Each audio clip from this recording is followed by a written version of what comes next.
Students, आज हम class 11th के एक बहुत ही इम्पोर्टेंट चैप्टर नंबर 4 का बेसिक पढ़ेंगे।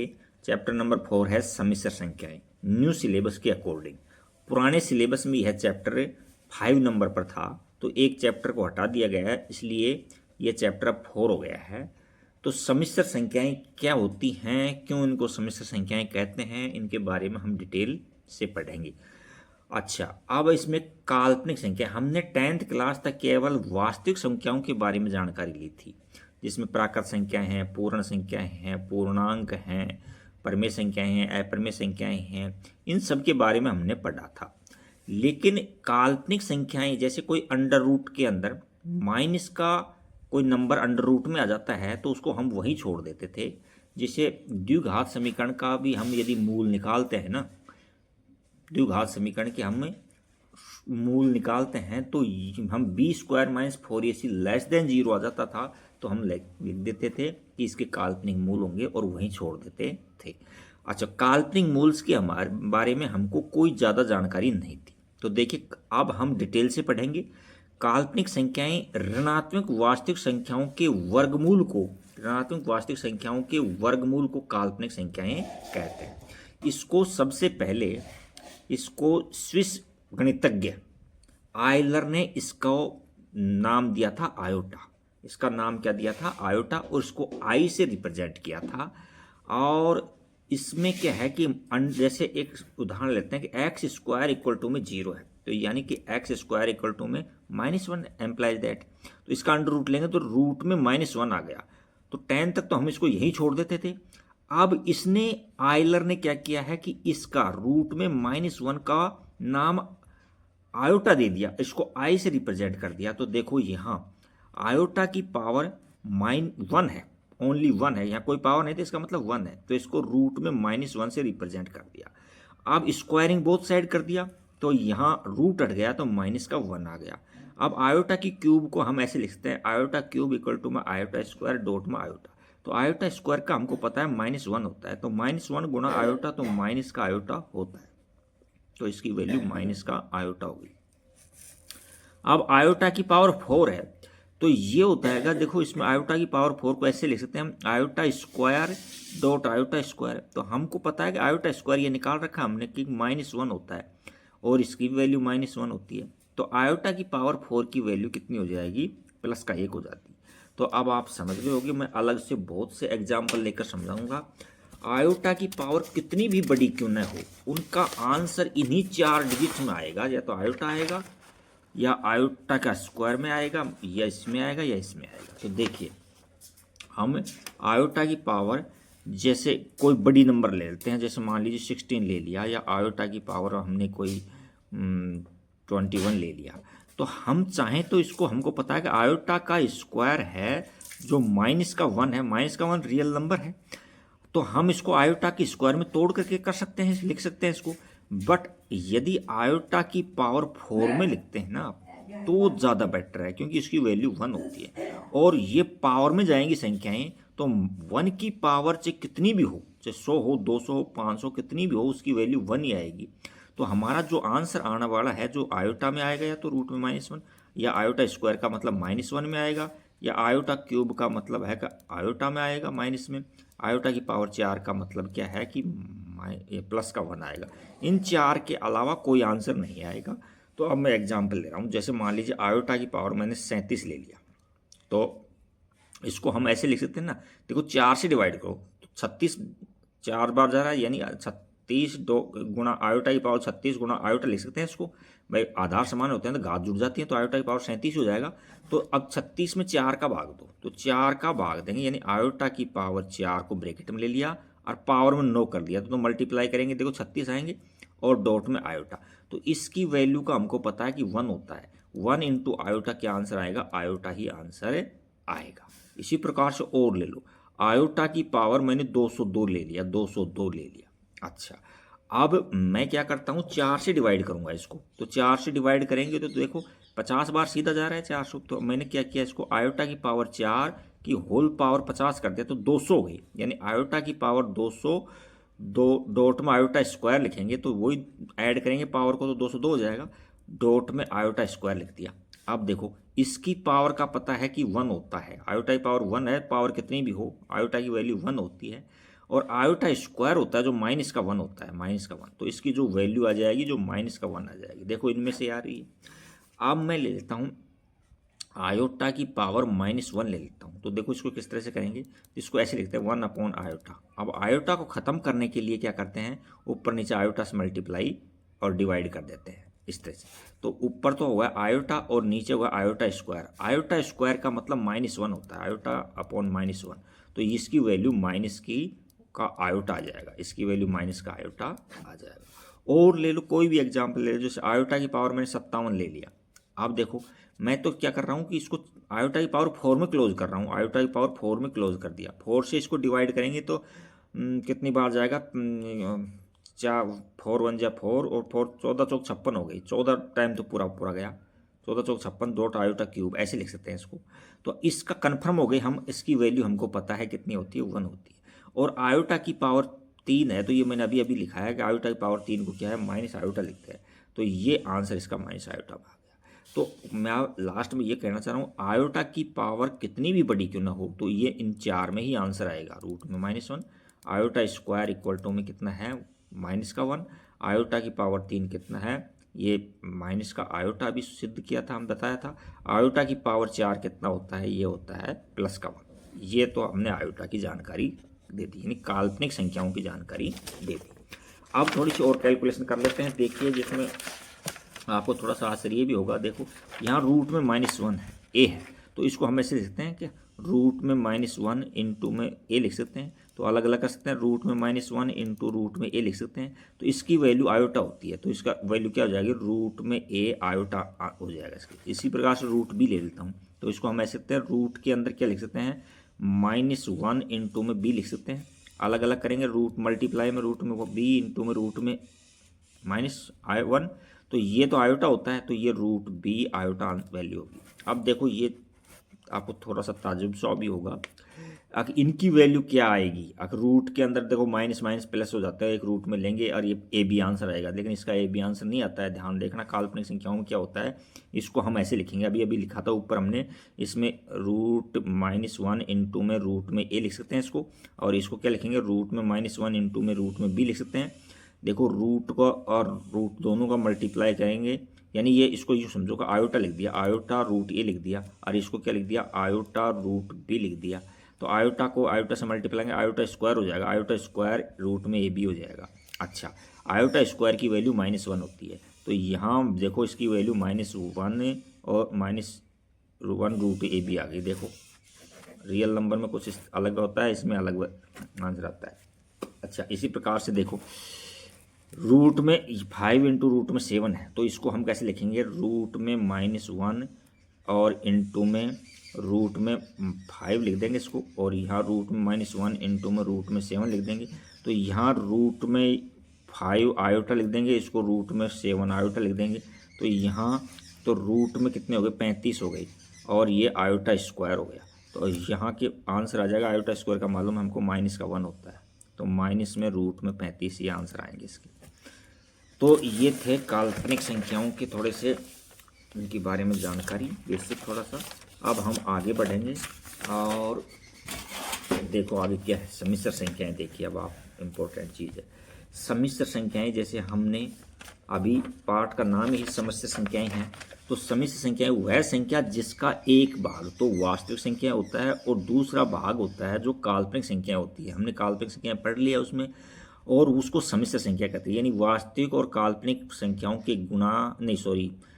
प्लस और माइनस को, योग और अंतर को क्या कहते हैं, सम्मिश्र संख्याएं कहते हैं। इसको जेड से रिप्रेजेंट करते हैं, जेड इक्वल टू में ए आयोटा बी द्वारा निरूपित किया जाता है।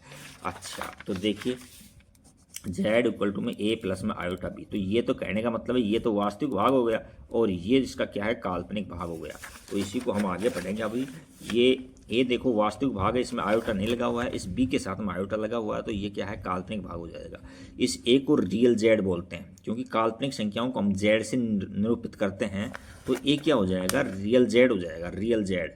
अच्छा देखो इसमें आयोटा नहीं है तो इसलिए रियल हो गया, और इसमें देखो इमेजिनरी है तो ये इसको इमेजिनरी जेड बोलते हैं, IM जेड से बोलते हैं इसको, रिप्रेजेंट करते हैं, याद रखना इनको। अच्छा, अब हमारे पास में है कि z इक्वल टू में a प्लस में आयोटा b। अब मैं क्या है, इस a को जीरो कर देता हूँ, a को जीरो कर दूंगा, इसको मैं जीरो कर दिया तो आयोटा b बचेगा। तो यानी कि शुद्ध काल्पनिक भाग हो गया, ये क्या हो गया, शुद्ध काल्पनिक संख्या हो गई, या काल्पनिक संख्या कह दो, काल्पनिक संख्या।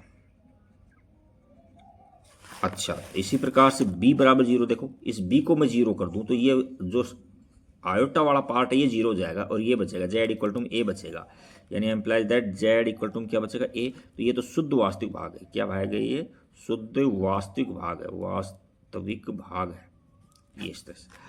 अब सम्मिश्र संख्याओं के समुच्चय को किससे रिप्रेजेंट करते हैं। अभी तक हमने रियल नंबर्स में बहुत से समुच्चय पढ़े थे, जैसे प्राकृत संख्याओं को n से प्रदर्शित करते थे, होल नंबर्स को, पूर्ण संख्याओं को हम w से रिप्रेजेंट करते थे, पूर्णांक को i से रिप्रेजेंट करते थे, रियल नंबर्स को हम r से रिप्रेजेंट करते थे। इसी प्रकार से सम्मिश्र संख्याओं का जो समुच्चय है उसको कैपिटल C से रिप्रेजेंट करते हैं, और कैपिटल C का मतलब है कि a प्लस में आयोटा b सम्मिश्र संख्या, और a और b है ना, जो दोनों रियल नंबर हैं भाई, रियल नंबर a भी है b भी है, b तो सम्मिश्र भाग क्यों कहलाता है, क्योंकि आयोटा से जुड़ गया ये, इसलिए सम्मिश्र है, बट बिना आयोटा के तो ये रियल भाग है। तो ये सम्मिश्र संख्याओं के समुच्चय को याद रखेंगे। सबसे बड़ा समुच्चय होता है जो c होता है, कॉम्प्लेक्स नंबर का ही होता है सम्मिश्र संख्याओं का समुच्चय है। अच्छा, अब समान सम्मिश्र संख्याएं क्या होती हैं, देखो दो सम्मिश्र संख्याएं z1 बराबर में a1 प्लस में आयोटा b ले लिया, और z2 बराबर में a2 प्लस में आयोटा b2। तो यदि a1 बराबर a2 होगा ना, और b1 बराबर b2 होगा, तो कहने का मतलब है z1 बराबर z2 हो जाएगा। यदि इनका वास्तविक भाग और काल्पनिक भाग भी आपस में बराबर होंगे तो सम्मिश्र संख्याएं समान सम्मिश्र संख्याएं हो जाएंगी। तो ये सम्मिश्र संख्याएं हो गई आप। अब नेक्स्ट टॉपिक देखते हैं क्या है नेक्स्ट टॉपिक के अंदर। नेक्स्ट टॉपिक में है सम्मिश्र संख्याओं का संयुग्म में क्या होता है। देखो सम्मिश्र संख्याओं को हमने क्या किया था कि सम्मिश्र संख्याओं को हमने z बराबर में a प्लस में आयोटा b से रिप्रेजेंट किया था। तो इसमें संयुग्म में क्या करते हैं, हम जो काल्पनिक भाग होता है ना उसका हम साइन चेंज कर देते हैं। तो इसका संयुग्म में क्या हो जाएगा, इसको z बार से रिप्रेजेंट करते हैं तो a प्लस माइनस में आयोटा b हो जाएगा, समझ गए होगे। यानी ऋणात्मक जो काल्पनिक संख्याएं होती हैं उसका साइन चेंज कर देते हैं। मान लीजिए z बराबर में a माइनस में आयोटा b है, ये है, तो इसका संयुग्म में निकलेगा z बार से इसको रिप्रेजेंट करेंगे, और ये जो काल्पनिक भाग है ना इसका साइन चेंज कर देंगे, तो ये क्या हो जाएगा, a प्लस में आयोटा b हो जाएगा। संयुग्म के बारे में समझ गए होगे अच्छे से। संयुग्म में कुछ नहीं करना है, केवल काल्पनिक भाग का साइन चेंज करना है, वही उसका कॉन्जुगेट होता है, संयुग्म होता है। अब संयुग्म की कोई गुण धर्म देखो आप। संयुग्म के गुण में पहला है जैसे कि z का बार है और इसका होल बार लगा दें हम, तो इसका मतलब वापस z ही आ जाता है। देखो ना आप, z बराबर में समझा देता हूँ मैं, a प्लस में आयोटा b है और मैं z बार ले लिया, इसका कॉन्जुगेट ले लिया ना, संयुग्म में ले लिया, तो क्या हो जाएगा, a माइनस में आयोटा b हो जाएगा। हो जाएगा नहीं हो जाएगा। अब मैं दोबारा से ले रहा हूँ इसका संयुग्म में, तो z बार का फिर संयुग्म में ले रहा हूँ, तो क्या हो जाएगा, ये साइन फिर चेंज हो जाएगा, तो a प्लस में आयोटा b हो जाएगा। तो ये कहने का मतलब z के इक्वल आ गया कि नहीं आ गया। तो आप समझ गए होंगे कि z बार का होल बार क्या होता है, z होता है। z प्लस में z बार, z प्लस में z बार क्या होता है, देखो आप, z बराबर में क्या होता है, a प्लस में आयोटा b, और z बार क्या होता है, a माइनस में आयोटा b। तो इन दोनों को हम ऐड करेंगे तो z और प्लस में z बार को हम सम करेंगे, ऐड करेंगे, तो ये कट जाएगा और 2a हो जाएगा। तो यानी शुद्ध वास्तविक भाग हो गया, ये क्या हो गया, शुद्ध वास्तविक भाग हो गया। तो z और z प्लस क्या होता है, शुद्ध वास्तविक भाग होता है, शुद्ध वास्तविक संख्या होती है, वास्तविक संख्या होती है। इसी प्रकार से z माइनस जेड बार है, देखो आप z माइनस जेड बार को देख लो, z बराबर में क्या होता है, a प्लस में आयोटा b होता है, और z बार क्या होता है, a माइनस में आयोटा b होता है। हमने क्या कर रहा है, z माइनस, इनको दोनों को सब्ट्रैक्ट करना है, तो z माइनस जेड बार हो गया, तो यहाँ और यहाँ साइन चेंज हो जाएंगे, तो ये तो कट जाएगा और ये प्लस का हो जाएगा, माइनस है तो प्लस का हो जाएगा, तो ये 2 आयोटा b। तो कहने का मतलब z माइनस जेड बार है जो शुद्ध काल्पनिक संख्याएं होती हैं, क्या होती हैं, शुद्ध काल्पनिक संख्याएं, शुद्ध काल्पनिक संख्याएं होती हैं, काल्पनिक संख्याएं। यदि z और z बार बराबर है तो z और z बार है तो इसका मतलब है z शुद्ध वास्तविक संख्या है। देखिए ना आप, z ये है और z equal to a plus में आयोटा b है और z बार क्या होता है a माइनस आयोटा b। अब ये दोनों बराबर तो कैसे होंगे, z बराबर z बार तो कैसे होंगे, जब ये पार्ट दोनों में नहीं हो, ये जीरो हो जाए तो केवल ये पार्ट बचे तो ही बराबर हो सकते हैं, अदरवाइज बराबर नहीं हो सकते हैं। तो इसका मतलब ये हुआ कि एम्प्लाइज दैट z है जो शुद्ध वास्तविक संख्या है, जो शुद्ध वास्तविक संख्या है, z है जो शुद्ध वास्तविक संख्या है, शुद्ध वास्तविक संख्या है। अच्छा, और z प्लस z बार करेंगे अपन। देखो z प्लस में z बार अभी किया भी था अपन ने, z प्लस में z बार तो ये कर दिया ना ऊपर अपन ने, बराबर जीरो आ जाए तो कहने का मतलब क्या है, तो z प्लस में z बार यदि जीरो आ जाता है तो क्या होगा, कहने का मतलब ये है। तो देखो z की जगह क्या लिखूँ a प्लस में आयोटा b और प्लस में z बार की जगह क्या लिखूँ a माइनस आयोटा b। तो अब इनको ऐड करेंगे अपन तो क्या है 2a आ गया और इक्वल टू जीरो बता रहा है तो जीरो बता तो a की वैल्यू जीरो हो जाएगी। तो एम्प्लाइज दैट a की वैल्यू क्या हो जाएगी, इसके अंदर जीरो हो जाएगी, इसके अंदर देखिए जीरो। और z का बार का सबसे अब तक की सबसे मोस्ट इंपॉर्टेंट प्रॉपर्टी है z डॉट में z बार। तो ये मोड ऑफ z का स्क्वायर होता है। क्यों होता है ये भी समझ लो आप। z क्या होता है a प्लस में आयोटा b और यहाँ z बार क्या होता है a माइनस में आयोटा b। अच्छा, अब इनका मल्टीप्लाई करेंगे इनका, तो यहाँ से मल्टीप्लाई करोगे z डॉट में z बार करोगे तो ये देखो a प्लस बी का होल स्क्वायर हो रहा है तो ये क्या हो जाएगा a का स्क्वायर माइनस में आयोटा का स्क्वायर b का स्क्वायर। और यहाँ क्या हो जाएगा a का स्क्वायर आयोटा स्क्वायर की वैल्यू -1 होती है तो प्लस का b स्क्वायर हो गया, ये हो गया। अच्छा, अब z का जो मापांक निकालते हैं वो क्या होता है, रूट मोड मापांक निकालते हैं वो क्या होता है a स्क्वायर b स्क्वायर होता है। इसका स्क्वायरिंग करते हैं, मोड ऑफ z का स्क्वायरिंग करते हैं तो a square plus b square आएगा। तो यही तो आया है ना इसमें z और z बार, ये मल्टीप्लाई में a स्क्वायर b स्क्वायर। तो अति इंपॉर्टेंट प्रॉपर्टी है, इसको क्या करेंगे अपन z मोड ऑफ z का स्क्वायर रख देंगे। तो अगली कुछ इंपॉर्टेंट गुण धर्म है, इनको भी हमको याद करना होगा क्योंकि ये काम आते हैं। z और प्लस z बार का कॉन्जुगेट ले लेते हैं तो वो किसके बराबर होता है, z1 का कॉन्जुगेट और z2 का कॉन्जुगेट, इनको अलग अलग कॉन्जुगेट को ऐड करते हैं तो सेम आता है। देखो z1 प्लस z2 पर होल बार है तो इनको अलग अलग लिख सकते हैं इस तरह से भी।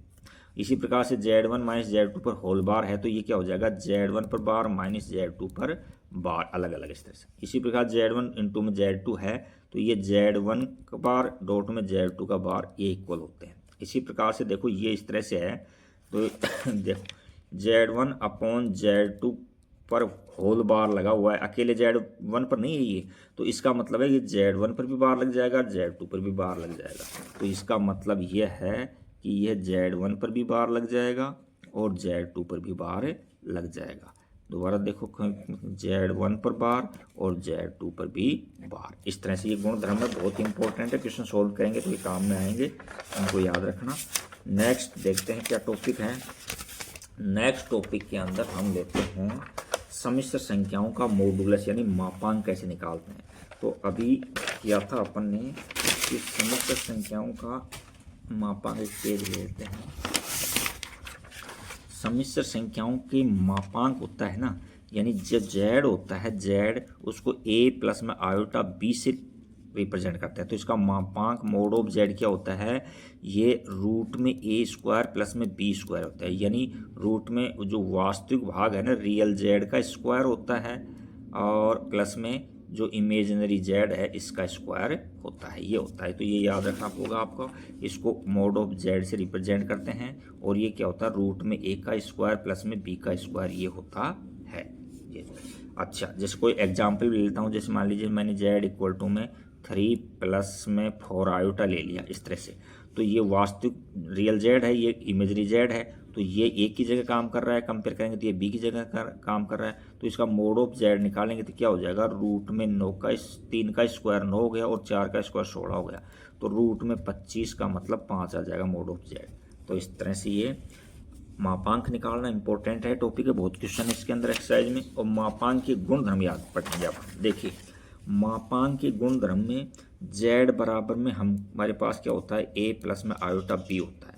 मोड ऑफ z निकाल लो तो क्या हो जाएगा, रूट में a स्क्वायर प्लस में b स्क्वायर होगा। दूसरी बात जेड बार क्या हो जाएगा भाई, जेड बार ऊपर ले लेता हूँ, जेड बार ए माइनस में आयोटा बी होता है, इसका भी मोड निकाल लो तो ये भी क्या हो जाएगा, रूट में ए का स्क्वायर और माइनस बी है तो पहले स्क्वायर करेंगे तो बी स्क्वायर हो जाएगा, तो देखो दोनों बराबर हो गए।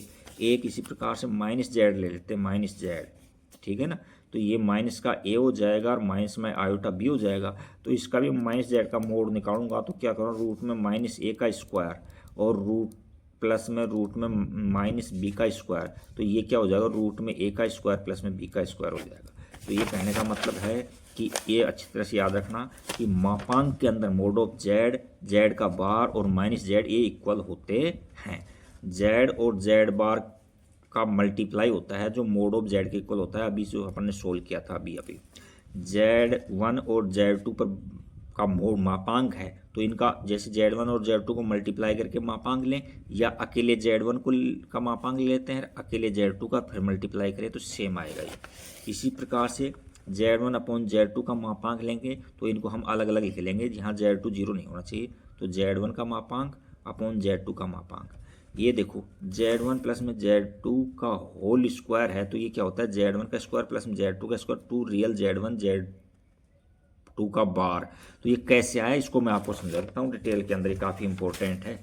तो देखो हमारे से कह रहा है कि Z प्लस में क्या है, Z1 है ना, Z1 प्लस में Z2 का मोड का स्क्वायर है, मोड का स्क्वायर, तो ये क्या बता रखा है मैंने, Z1 का स्क्वायर बता रखा है, Z2 का स्क्वायर बता रखा है, प्लस में टू रियल और Z1 और Z2 का बार बता रखा है, ये बता रखा है, ये देखा ना, टू रियल है, ये रियल है, RE है रियल। तो ये कैसे आया, देखो अभी अभी अपन ने एक गुण धर्म क्या पढ़ा था कि Z mode of Z square होता है वो Z डॉट में Z बार के बराबर होता है, तो हम इसको भी इसी तरह से सोल्व करेंगे। Z1 प्लस में Z2 का मापांक का स्क्वायर है तो होल स्क्वायर, इससे कंपेयर करेंगे तो इसको क्या लिख देंगे, Z1 लिख देंगे प्लस में Z2 लिख देंगे, एक ब्रैकेट में लिख देंगे और इसका बार लगा देंगे, तो Z1 पर प्लस में Z2 पर बार। देखो इससे कंपेयर करो, ये लग रहा है कि नहीं। अब मल्टीप्लाई को इसको पूरे ब्रैकेट से इसको अलग अलग लिख सकते हैं, जेड बार का भी प्रॉपर्टी पढ़ी थी हमने। तो क्या होता है Z1 प्लस में Z2 और यहाँ Z1 पर बार और Z2 पर भी बार। अब इनको मल्टीप्लाई करते हैं, Z1 इक्वल टू में Z1 का बार प्लस में Z2 का बार और प्लस में Z2 लेते हैं तो ये क्या हो जाएगा, Z1 का बार प्लस में Z2 का बार हो जाएगा।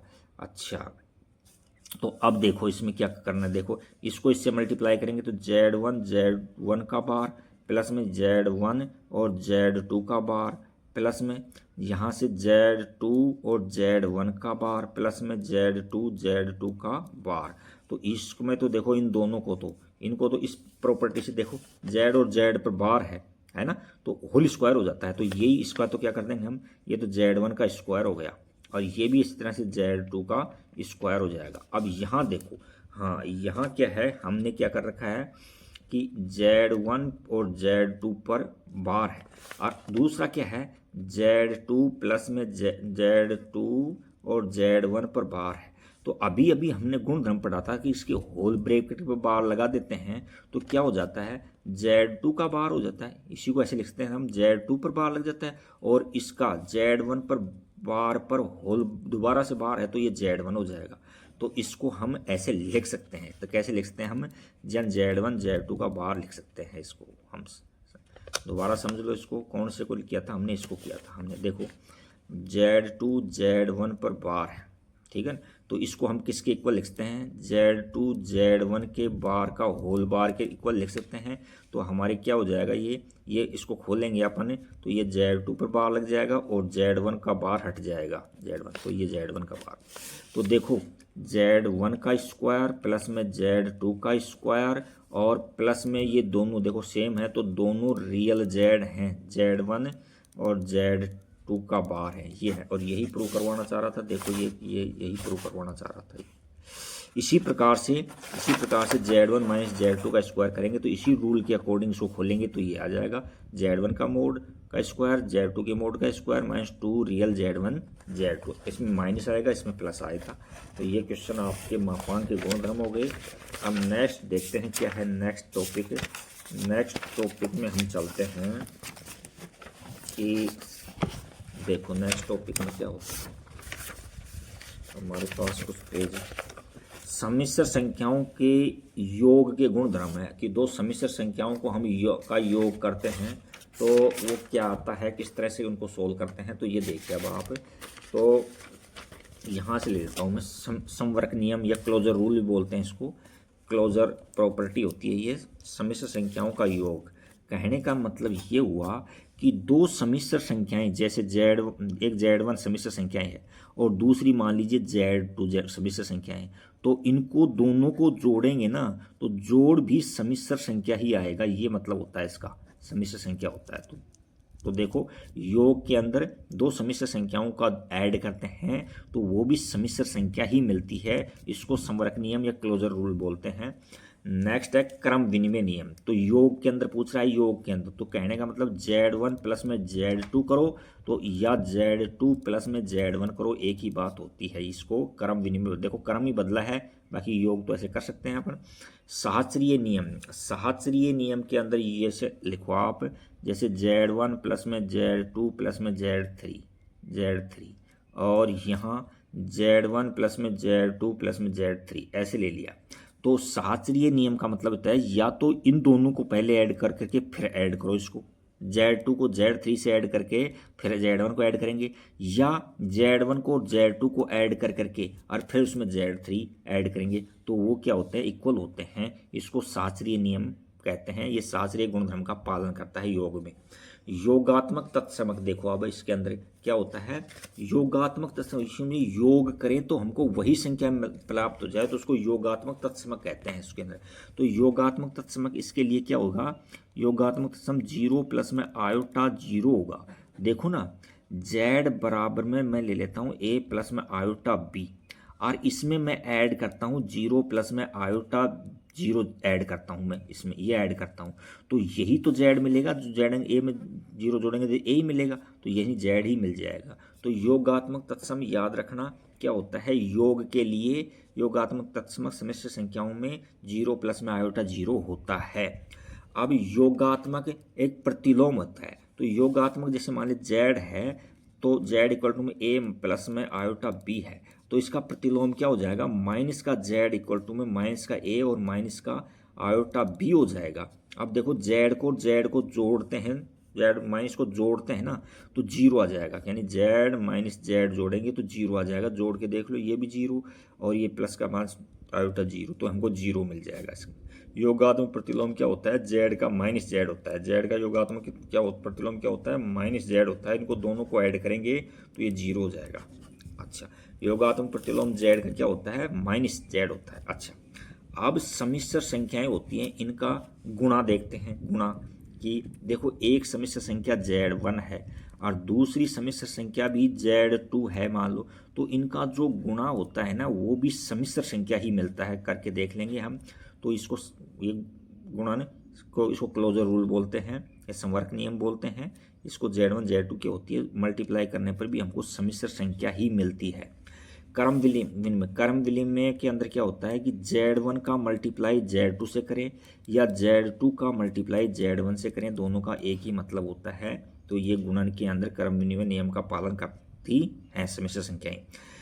अब है सहस्रीय नियम। क्या है ये, सहस्रीय नियम। सहस्रीय में क्या होता है कि Z1 Z2 और Z3 ये 3 नंबर्स का मल्टीप्लाई कर रहे हैं, और Z1 Z2 और Z3 इन 3 नंबर्स का हमको मल्टीप्लाई करना है। तो किन्हीं भी दो सम्मिश्र संख्याओं, जैसे मान लीजिए ये Z2 और Z3 का मल्टीप्लाई कर दिया मैंने पहले और फिर Z1 से मल्टीप्लाई कर रहा हूँ, या Z1 को Z2 से मल्टीप्लाई करके फिर Z3 से मल्टीप्लाई कर रहा हूँ, तो दोनों का आंसर सेम ही आता है Z1। तो ये तो थी है। अब गुणात्मक तत्समक क्या होता है, तत्समक देखो Z इक्वल टू में A प्लस में आयोटा B है, तो इसका गुणात्मक तत्समक क्या होता है, 1 प्लस में आयोटा B आयोटा 0 होता है, 0 आयोटा। देखो ना इसको मल्टीप्लाई करेंगे, देखो ये इससे मल्टीप्लाई करेंगे तो यही आ जाएगा, और 0 से मल्टीप्लाई करेंगे तो सारे 0 हो जाएंगे। तो कहने का मतलब है Z का मल्टीप्लाई किससे करें कि Z आ जाए, तो 1 प्लस आयोटा 0 से मल्टीप्लाई करेंगे। तो गुणात्मक तत्सम कितना होता है इसका, 1 प्लस में 0 होता है। अब गुणात्मक प्रतिलोम देखो, गुणात्मक प्रतिलोम Z का क्या होता है, Z का 1/Z लिख दो, या तो गुणात्मक प्रतिलोम या इसको जेड की पावर -1 से रिप्रेजेंट करते हैं। एक एग्जाम्पल भी लेते हैं, क्वेश्चन लेते हैं, जैसे जेड बराबर में ए प्लस में आयोटा बी है, जेड गुणात्मक, तो इसका गुणात्मक प्रतिलोम इस तरह से लिख दो 1/z, तो क्या हो जाएगा ये 1/a प्लस में आयोटा बी। तो अब इसके संयुग्मी से गुणा करो, संयुग्मी जानते हैं कॉम्प्लेक्स नंबर से मल्टीप्लाई, इसका जो काल्पनिक भाग है उसका साइन चेंज कर देते हैं, तो a माइनस में आयोटा बी और यहाँ a माइनस में आयोटा बी, तो यहाँ तो क्या हो जाएगा a माइनस में आयोटा बी अपॉन में a का स्क्वायर माइनस आयोटा का स्क्वायर b का स्क्वायर, तो ये क्या हो जाएगा a माइनस में आयोटा b, तो यहाँ a का स्क्वायर और प्लस में b का स्क्वायर। तो अब ये क्या हो गया, देखो ये इसका गुणात्मक प्रतिलोम होगा, इसको जेड इनवर्स से भी रिप्रेजेंट करते हैं, जेड बार से जेड की पावर -1 हो जाएगा ये। अच्छा, उसके बाद में इसको इस फॉर्मूले से निकाल सकते हैं कि जेड बार बराबर मोड ऑफ जेड का स्क्वायर। देखो मोड ऑफ जेड क्या था, तो यही तो आया था, और जेड का संयुग्म में ये होता है जेड, तो इसका एक फॉर्मूला भी याद रख लेना कि जेड का गुणात्मक प्रतिलोम क्या होता है, गुणात्मक प्रतिलोम मोड ऑफ जेड, जेड का bar upon mode of Z का स्क्वायर होता है, ये फॉर्मूला होता है। कई क्वेश्चन है इस पर। अच्छा, अब बंटन नियम के अनुसार क्या होता है, मतलब में डिस्ट्रीब्यूटिव लॉ बोलते हैं इसको। जैसे Z1 है ना, और यहाँ Z2 प्लस में Z3 है, तो बंटन नियम का मतलब है कि अलग अलग कर देगा ये इसको, Z1 को Z2 से मल्टीप्लाई करेंगे, Z1 और Z2, फिर Z1 को Z3 से मल्टीप्लाई करेंगे, तो इसको हम क्या बोलते हैं, बंटन नियम बोलते हैं। अच्छा, नेक्स्ट देखो क्या प्रॉपर्टीज हैं।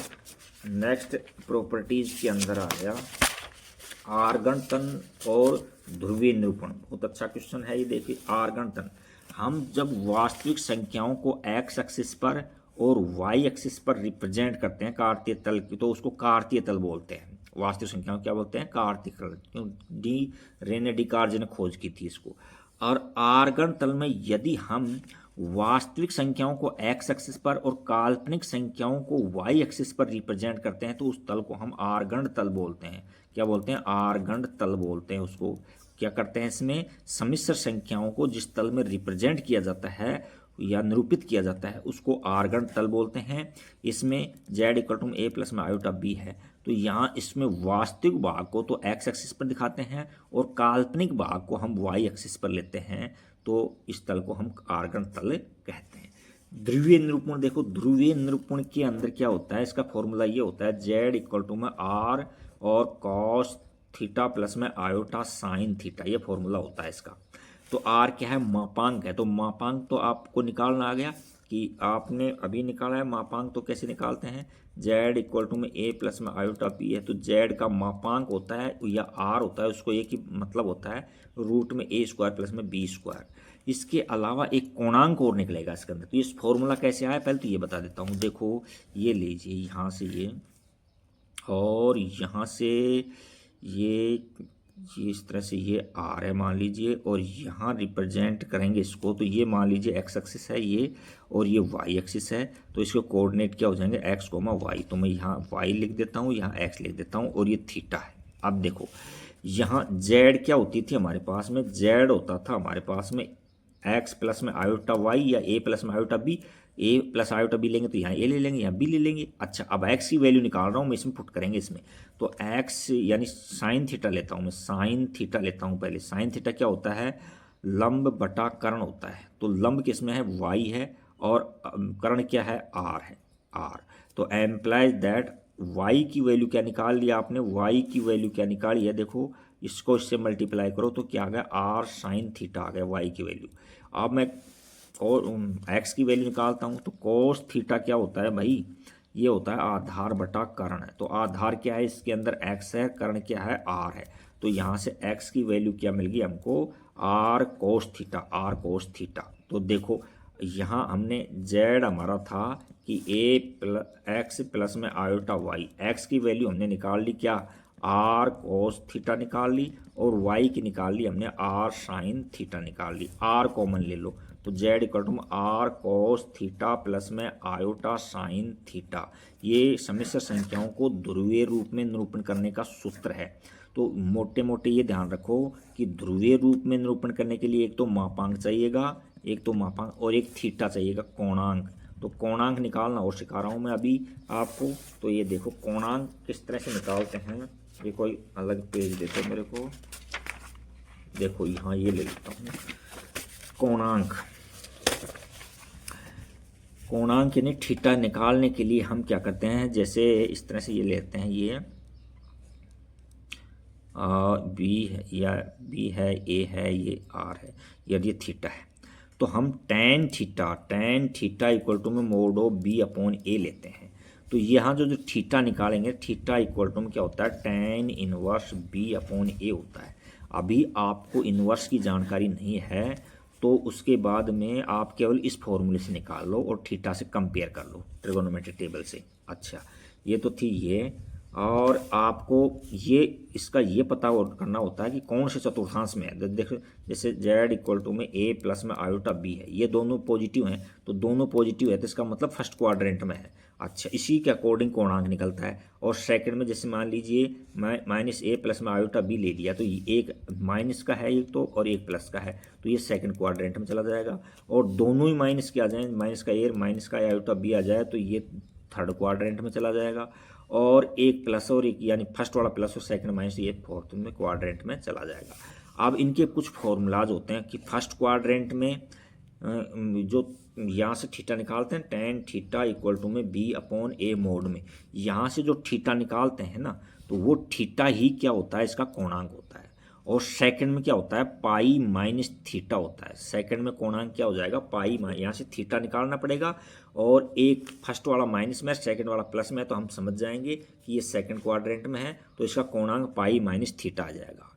अब इसका थर्ड का और फोर्थ का निकालने के लिए इन दोनों पर माइनस लगा दो, इस पर माइनस लगा तो ये तो माइनस थीटा हो जाएगा, और इसके पाई माइनस थीटा इसके माइनस लगाएंगे तो ये क्या हो जाएगा, थीटा तो प्लस का हो जाएगा और पाई माइनस का हो जाएगा। तो यहाँ क्या हो जाएगा, थीटा माइनस पाई। ये पूरी एक्सरसाइज है, इसके ऊपर डिपेंड है, कई क्वेश्चन है इसके अंदर बहुत ज़्यादा। तो ये तो कोणांक निकाला है हमने, कोणांक फर्स्ट चतुर्थ। जैसे मान लीजिए टेन थीटा है तो इस तरह से बी अपॉन ए, मान लीजिए टेन अल्फा मान लेता हूँ मैं, टेन अल्फा बराबर मोड में बी अपॉन ए, तो अल्फा लेंगे तो वही बात पड़ जाएगी। यहाँ इसकी जगह फर्स्ट में आएगा तो थीटा इक्वल टू अल्फा आ जाएगा, या पाई माइनस अल्फा आ जाएगा, या थीटा माइनस नहीं अल्फा माइनस पाई हो जाएगा, या माइनस का अल्फा हो जाएगा। तो ये था कोणांक और इनका ध्रुवीय निरूपण। तो एक बार और देख ले थोड़ी सी, ध्रुवीय निरूपण का क्या सूत्र बताया मैंने, ध्रुवीय निरूपण का सूत्र बताया z इक्वल टू में आर कॉस थीटा प्लस में आयोटा साइन थीटा। अच्छा, आर क्या है, आर क्या है, मापांक है, मापांक। और थीटा क्या है, ये कोणांक है, कोणांक। तो इसमें ध्रुवीय निरूपण के लिए हमको मापांक की जरूरत पड़ती है और कोणांक की जरूरत पड़ती है। मापांक आपको निकालना आता है कि mod of Z equal to root में ए का स्क्वायर प्लस में बी का स्क्वायर। और कोणांक निकालने की आपको बताया था कि टेन थीटा इक्वल टू में मोड में बी अपॉन ए होता है। यहाँ से हम थीटा निकालेंगे, थीटा यहाँ से, या थीटा इक्वल टू में tan inverse B upon A होता है। इसको नहीं तो इससे भी निकल जाएगा आराम से, इसमें आप कंफ्यूज मत हो आप। और ये कोणांक निकलेगा जो चतुर्थांश के अकॉर्ड निकलेगा। फर्स्ट क्वाड्रेंट में है तो इसमें क्या आएगा, या दोनों पॉजिटिव होंगे तो फर्स्ट क्वाड्रेंट में आएगा, तो वो थीटा के ही इक्वल हो जाएगा। और एक फर्स्ट माइनस सेकंड प्लस है तो वो सेकंड में आएगा, और ये पाई माइनस थीटा के इक्वल होगा। और थर्ड में आएगा तो ये माइनस लगाएंगे साइन, या थीटा माइनस पाई हो जाएगा, एक दोनों माइनस के होंगे तो ये कोणांक यहाँ से निकलेगा। और फोर्थ में थीटा यहाँ है तो माइनस थीटा कर दो, यानी प्लस का और माइनस का होगा तो हम पता लगाएंगे ये फोर्थ क्वाड्रेंट में। तो फोर्थ क्वाड्रेंट में जो कोणांक निकलेगा जो माइनस का थीटा निकलेगा। Thank you for watching video. हमने समझाने का अच्छा प्रयास किया है, आप इनकी अच्छे से देखो, पढ़ो और आप इनके एक्सरसाइज को सोल्व करो। Thank you for watching video, like, subscribe and comments.